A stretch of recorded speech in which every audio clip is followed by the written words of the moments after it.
Hello students, আশা করছি তোমরা সবাই খুব ভালো আছো।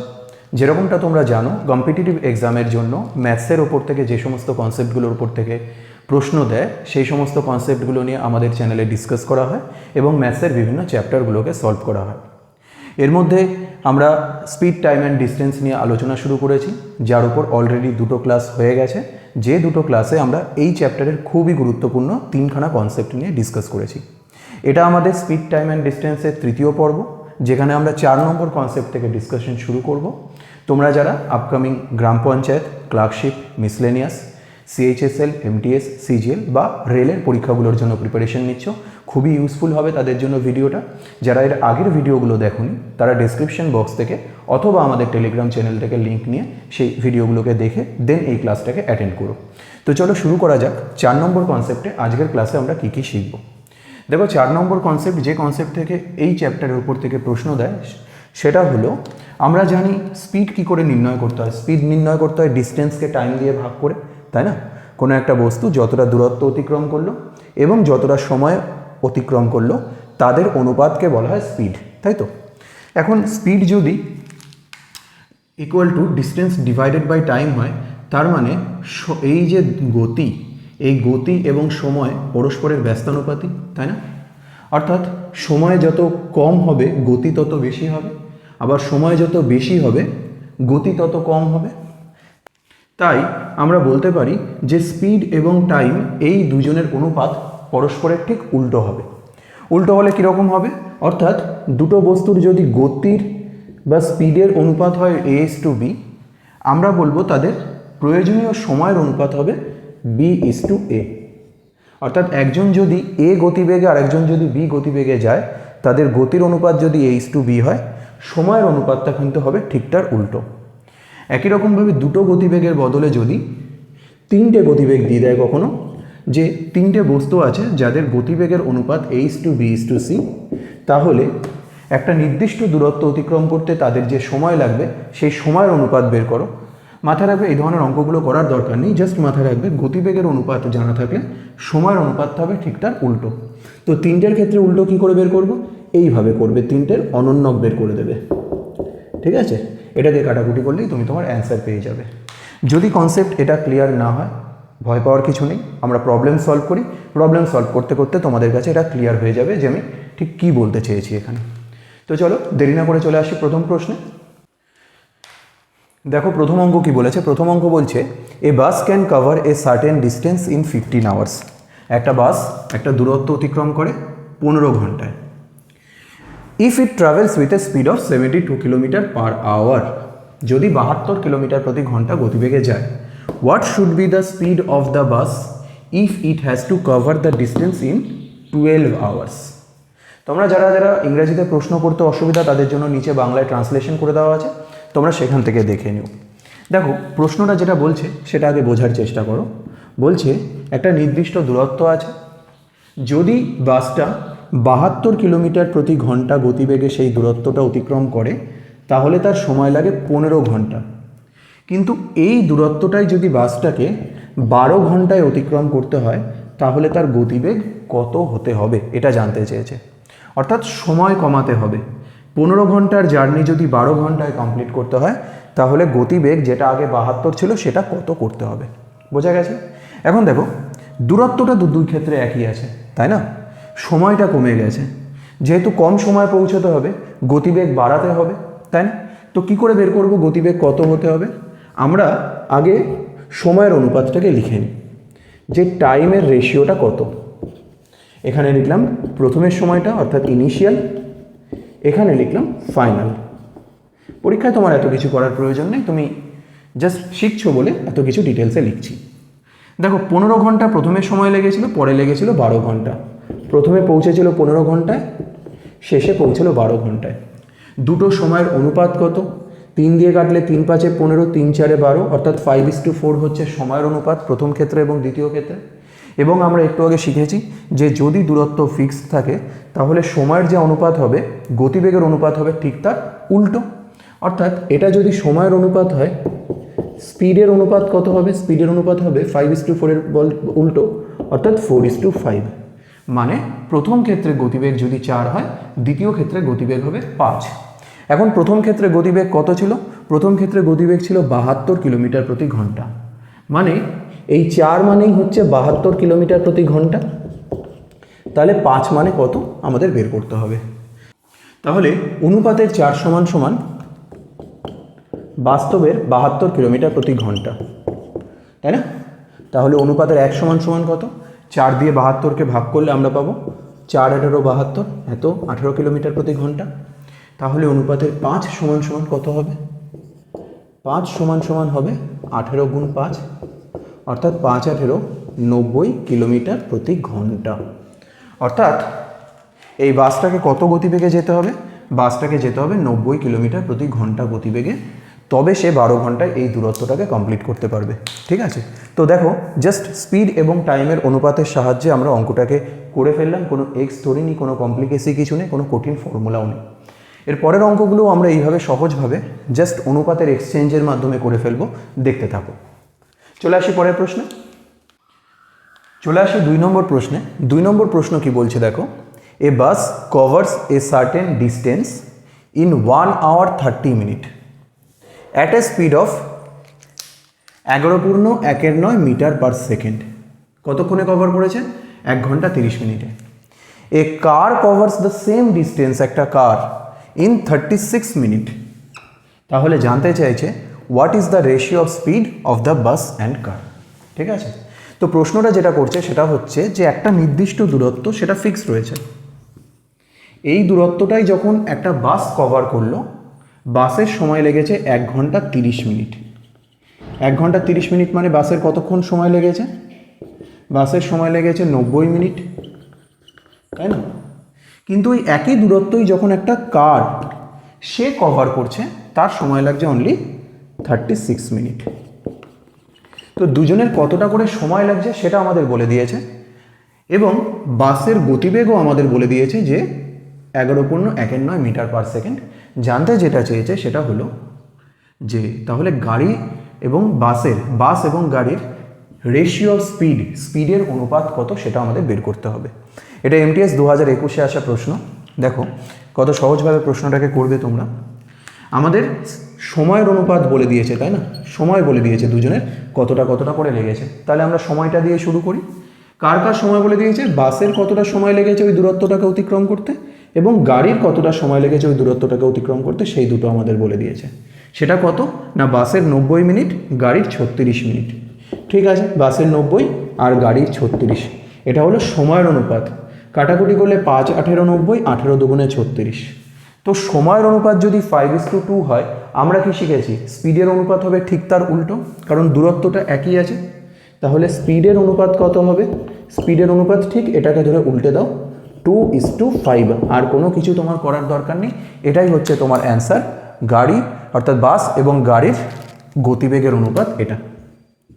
তাহলে এই দূরত্বটা কি, এই যে গতিবেগটা দিয়েছে, এই গতিবেগটার কী হবে? এই গতিবেগটার কোনো ফাংশন নেই, এটা তোমার প্রবলেম সলভ করতে কোনো কাজে লাগবে না। এটাকে ছাড়াও তুমি ইজিলি প্রবলেম সলভ করে ফেলতে পারবে, শুধুমাত্র যদি তোমার টাইম এবং স্পিডের এই অনুপাতের এক্সচেঞ্জ হওয়ার কনসেপ্টটা জানা থাকে। তো আশা করি বুঝতে পেরেছো প্রত্যেকে। দেখো কত সহজে আমরা অঙ্কগুলোকে করে ফেলবো অল্প সময়ের মধ্যে, জাস্ট অনুপাতগুলোকে একটু বুঝে নিয়ে। ঠিক আছে, তো এই ছিল সেকেন্ড প্রশ্নের উত্তর, 2:5 বাস এবং গাড়ির গতিবেগের অনুপাত। আমরা চলে আসি পরের প্রশ্নে। আচ্ছা, একইভাবে আমরা চলে আসি 3 নম্বর প্রশ্নে। 3 নম্বর প্রশ্ন কি বলছে দেখো, দ্য স্পিডস অফ 3 কার্স আর ইন দ্য রেশিও 3:4:8। তোমাকে 3টে গাড়ির স্পিডের রেশিও বলে দিয়েছে। স্পিডের রেশিও বলে দিয়েছে কত? 3টে গাড়ির 3:4:8।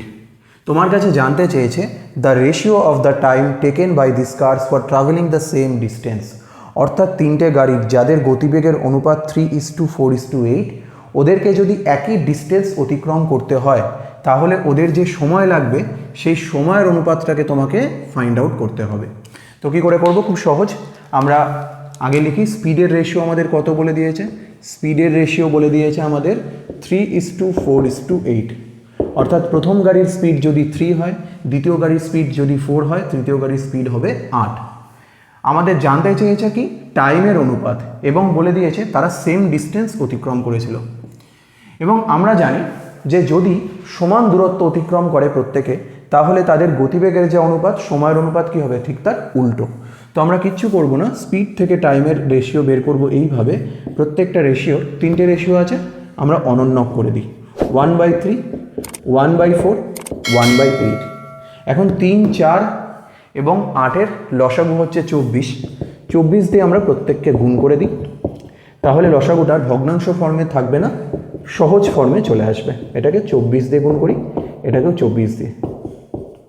আমরা কেন 24 দিয়ে গুণ করলাম? কারণ এই অনুপাতটা ভগ্নাংশে আছে, ভগ্নাংশ থেকে আমাদের ওদের পূর্ণ সংখ্যায় নিয়ে আসতে হবে, তাই ওদের লসাগু দিয়ে গুণ করলাম। তাহলে 3 দিয়ে 24কে কাটলে 8, 4 দিয়ে কাটলে 6, 8 দিয়ে কাটলে 3, কত আসলো? 8:6:3।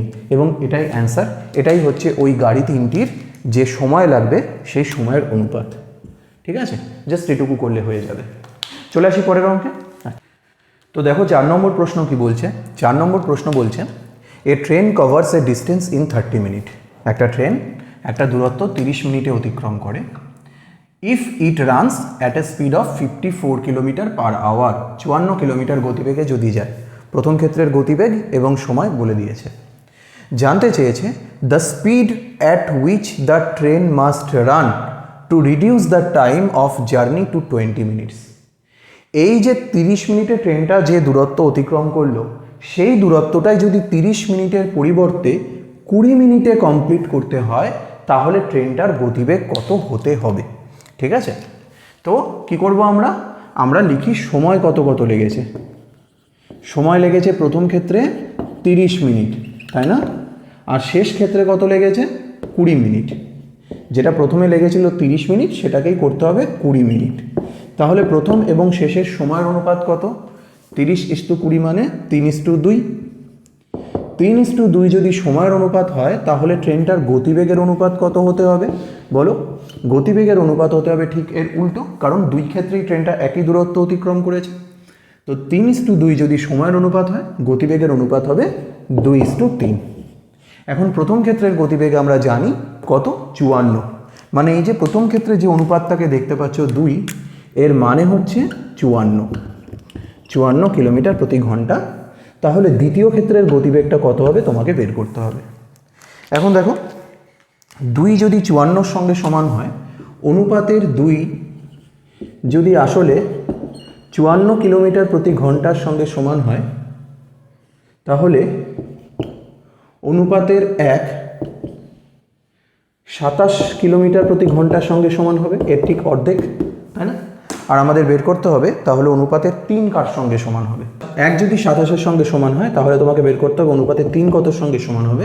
3 হবে 3 = 27 গুণ 3, 3 সাথে 21-এর 1 হাতে 2, 3 দুগুণে 6, 7, 8, 81 কিলোমিটার প্রতি ঘন্টা। অর্থাৎ ট্রেনটাকে যদি এই 30 মিনিটের জার্নিটা 20 মিনিটে কভার করতে হয়, তাহলে তার গতিবেগ 81 কিলোমিটার প্রতি ঘন্টা করতে হবে। ঠিক আছে, এইভাবে অনুপাতের সাহায্যে করবে এই অঙ্কগুলো। চলে আসি পরের প্রশ্নে। দেখো 5 নম্বর প্রশ্নটাও একই কনসেপ্টের ওপরে, একটু অন্য রকমের প্রশ্ন, ইন্টারেস্টিং প্রশ্ন। সিজিএল 2019-এ এসেছিল প্রশ্নটা। কি বলছে? Walking at 60% of his usual speed, a man reaches his destination 1 hour 40 minutes late. His usual time to reach the destination is, জানতে চেয়েছে। একটা লোক সে যে গতিবেগে যায়, তার 60% গতিবেগে যদি যায়, তাহলে তার গন্তব্যস্থলে পৌঁছতে 1 ঘন্টা 40 মিনিট লেট হয়ে যায়। জানতে চেয়েছে স্বাভাবিক সময় কতটা, যে সময় তিনি তার গন্তব্যস্থলে পৌঁছতে পারেন। ঠিক আছে, তো আমরা অনুপাত বের করি সবার ফার্স্টে তার গতিবেগের।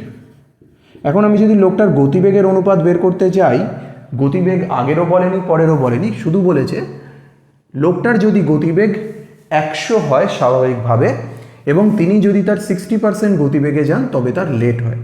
তো আমি ধরে নিই প্রথম ক্ষেত্রে গতিবেগ ছিল লোকটার 100, এবং পরের বার যেহেতু 60% গতিবেগে গেছেন, তাই আমি গতিবেগকে 60 ধরে নিই।